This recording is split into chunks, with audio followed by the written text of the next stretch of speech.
Hi guys, നമ്മുടെ മലയാള സിനിമയിലെ അഭിനയത്തിൽ അഗ്രഗണ്യരായിട്ടുള്ള പലരും സംവിധാന വേഷം കൂടിയും അവരുടെ ജീവിതത്തിൽ അണിഞ്ഞിട്ടുണ്ട്. അത് പലർക്കും അറിയാത്തൊരു കാര്യം കൂടിയാണ്. അത്തരം ആളുകൾ ആരെല്ലാമാണെന്നാണ് ഇന്നത്തെ വീഡിയോയിലൂടെ നമ്മൾ നോക്കാൻ പോകുന്നത്. ചാനൽ ഇഷ്ടപ്പെട്ടാൽ സബ്സ്ക്രൈബ് ചെയ്യാൻ മറക്കരുത്. അപ്പോൾ നമുക്ക് വീഡിയോയിലേക്ക് പോകാം. ആദ്യമായി മധു.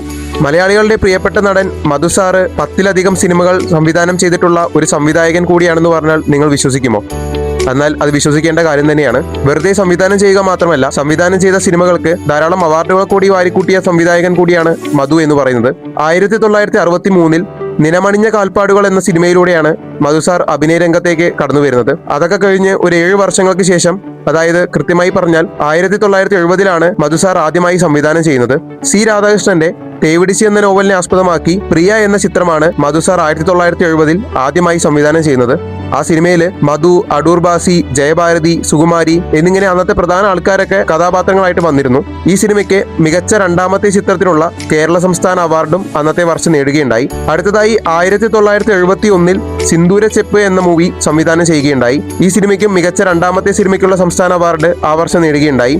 ഇതുകൂടാതെ സതി, മാനിശ്രീ വിശ്വാമിത്രൻ, നീലക്കണ്ണുകൾ, അക്കൽദാമ, കാമം ക്രോധം മോഹം, തീക്കനൽ, ധീരസമീരെ യമുനാ തീരെ, ആരാധന, ഒരു യുഗസന്ധ്യ, ഉദയം പടിഞ്ഞാറ് എന്നിങ്ങനെയുള്ള ഒരു 10ഓളം സിനിമകളും അദ്ദേഹം സംവിധാനം ചെയ്യുകയുണ്ടായി. ഈ സിനിമകളിൽ ഭൂരിഭാഗവും വലിയ വിജയം നേടിയ സിനിമകളായിരുന്നു. എന്നാൽ ഉദയം പടിഞ്ഞാറ് എന്ന സിനിമയിൽ പ്രേം നസീറും മധുസാറുമായിരുന്നു പ്രധാന കഥാപാത്രങ്ങളായി നായക സ്ഥാനത്തെത്തിയിരുന്നത്. ഇതെല്ലാം കൂടാതെ സൺറൈസ് ഇൻ ദ വെസ്റ്റ് എന്ന ഒരു ഇംഗ്ലീഷ് സിനിമയും മധുസാർ സംവിധാനം ചെയ്യുകയുണ്ടായി. ഇതിന്റെ ഷൂട്ടിംഗ് എല്ലാം നടന്നത് വിദേശ രാജ്യങ്ങളിലാണെന്ന് കേട്ടിരുന്നു. അടുത്തതായി ജഗതി ശ്രീകുമാർ. മലയാളത്തിലെ എക്കാലത്തെ മികച്ച കൊമേഡിയൻ ജഗതി ശ്രീകുമാർ സാർ ഒരു സംവിധായകൻ കൂടിയായിരുന്നു. അദ്ദേഹം 2 ചിത്രങ്ങൾ സംവിധാനം ചെയ്തിട്ടുണ്ട്. 1989 പുറത്തിറങ്ങിയ അന്നക്കുട്ടി കോടമ്പാക്കം വിളിക്കുന്നു എന്നുള്ള സിനിമയാണ് ആദ്യമായി ജഗതി ശ്രീകുമാർ സംവിധാനം ചെയ്യുന്നത്. ഇതിൽ സുരേഷ് ഗോപി, സായി കുമാർ എന്നിവരായിരുന്നു നായക വേഷത്തിലെത്തിയിരുന്നത്. അതുപോലെ തന്നെ ജഗതി ശ്രീകുമാറും ഇതിൽ പ്രധാന വേഷത്തിലെത്തിയിരുന്നു. ഒരു ഗ്രാമത്തിലേക്ക് ഒരു സിനിമാക്കാരൻ വരികയും അവിടുത്തെ നാട്ടിൻപുറത്തുകാരിയായ അന്നക്കുട്ടിയെ സിനിമയിലേക്ക് വശീകരിച്ച് കൊണ്ടുപോവുകയും ചെയ്യുന്നതായിട്ടുള്ള ഒരു സിനിമയാണിത്. നിങ്ങളിൽ പലരും ഈ സിനിമ കണ്ടിട്ടുള്ളവരുമായിരിക്കാം. അടുത്തതായി 1997 കല്യാണ ഉണ്ണികൾ എന്ന് പറഞ്ഞൊരു സിനിമ കൂടി ജഗതി ശ്രീകുമാർ സാർ സംവിധാനം ചെയ്യുകയുണ്ടായി. ഇതിൽ മഹേഷ്, ബൈജു, ഇന്നസെന്റ് എന്നിവരായിരുന്നു പ്രധാന വേഷങ്ങളിൽ എത്തിയിരുന്നത്. ഇതാണ് ജഗതി ശ്രീകുമാർ സംവിധാനം ചെയ്ത 2 സിനിമകൾ. ഇതുകൂടാതെ വിറ്റ്നസ് എന്നൊരു സിനിമയ്ക്ക് കഥ എഴുതുകയും ചെയ്തിരുന്നു. അടുത്തതായി ഗിന്നസ് പക്രു. അജയൻ എന്ന സ്വന്തം പേരിൽ കരിയർ ആരംഭിക്കുകയും പിന്നീട് ഇന്നത്തെ നമ്മുടെ സ്വന്തം ഗിന്നസ് പക്രുവായി മാറിയ മികച്ച കലാകാരൻ ഒരു സിനിമ സംവിധാനം ചെയ്യുകയുണ്ടായിട്ടുണ്ട്. 1985 ഗിന്നസ് പക്രു സിനിമയിലേക്ക് അരങ്ങേറുന്നത്. എന്നാൽ ദിലീപ് നായകനായി വന്ന 2000 പുറത്തിറങ്ങിയ ജോക്കർ എന്ന സിനിമയിലാണ് ശ്രദ്ധേയമായ കഥാപാത്രം ഗിന്നസ് പക്രു ചെയ്യുന്നത്. പിന്നീട് വിനയൻ സാറിന്റെ അത്ഭുത ദ്വീപിലെ നായകതുല്യനായ ഒരു കഥാപാത്രം കൂടി ആയപ്പോൾ അദ്ദേഹത്തിന്റെ കഴിവ് ജനങ്ങൾക്കെല്ലാവർക്കും മനസ്സിലായി. ധാരാളം അവസരങ്ങൾ അദ്ദേഹത്തെ തേടിയെത്തുകയും ചെയ്തു.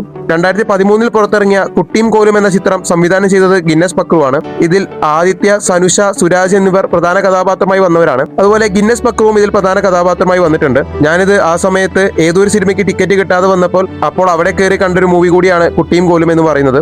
ഇത് ബോക്സ് ഓഫീസിൽ ഒരു പരാജയം തന്നെയായിരുന്നു. അടുത്തതായി രേവതി. നമ്മുടെ എല്ലാം പ്രിയങ്കരിയായ നടി രേവതി ചേച്ചി ഒരു സംവിധായക കൂടിയാണ്. അതുമാത്രമല്ല മികച്ച ചിത്രത്തിനുള്ള ദേശീയ അവാർഡ് നേടിയ ഒരു സംവിധായക കൂടിയാണ്. ഇത് പറയുമ്പോഴാവും പലരും ഞെട്ടുന്നത്. 2009 പുറത്തിറങ്ങിയ കേരള കഫേ എന്നൊരു 10 സംവിധായകരുടെ ഷോർട്ട് ഫിലിംസിന്റെ ഒരു കോമ്പിനേഷൻ ഉണ്ടായിരുന്നു. അതിൽ 9ാമത്തെ ചിത്രമായ മകൾ ആണ് മലയാളത്തിൽ രേവതി സംവിധാനം ചെയ്ത ചിത്രം എന്ന് പറയുന്നത്.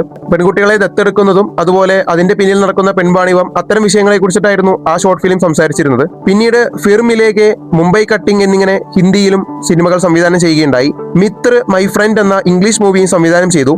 ഇത് പുറത്തിറങ്ങിയത് 2002 ഇതിൽ നായിക ശോഭനയായിരുന്നു. ഈ സിനിമയ്ക്കാണ് മികച്ച ചിത്രത്തിനുള്ള ദേശീയ അവാർഡ് ലഭിച്ചത്. അടുത്തതായി വിനീത് കുമാർ. ഈ ഏജ് ഇൻ റിവേഴ്സ് ഗിയർ എന്നൊക്കെ പറയുന്ന ധാരാളം ആക്ടേഴ്സ് നമ്മുടെ ചുറ്റുമുണ്ട്.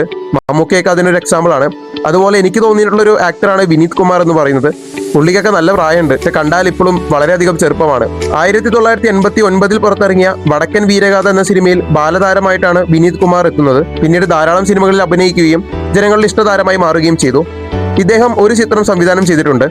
2015 പുറത്തിറങ്ങിയ അയാൾ ഞാനല്ല എന്ന മൂവിയാണിത്. ഫൈറ്റ് ഫാസ്റ്റിൽ കെയിന്റെ കഥാപാത്രമായി വന്നൊരു മൂവിയാണിത്. ഇത് അന്ന് ബോക്സ് ഓഫീസിൽ ഒരു ആവറേജ് കളക്ഷനാണ് നേടിയത്.